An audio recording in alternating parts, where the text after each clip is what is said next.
Hi everyone, here we've got Realme C15 and let me show you how to enable developer options on this device. So first of all, let's unlock your phone and get into the settings. Now let's scroll down and find About Phone and click on Version.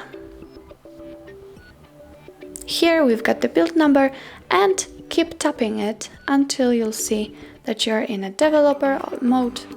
Also confirm it with a password, and now you're in the developer mode. So let's get back to the settings. Let's find additional settings, scroll down, and as you can see here we've got the developer options. So click here, and here we've got the full list of advanced settings which you can customize just like you want. If you want to turn off the developer options, simply click on the switcher. Let's get back, and as you can see here we have no developer options anymore.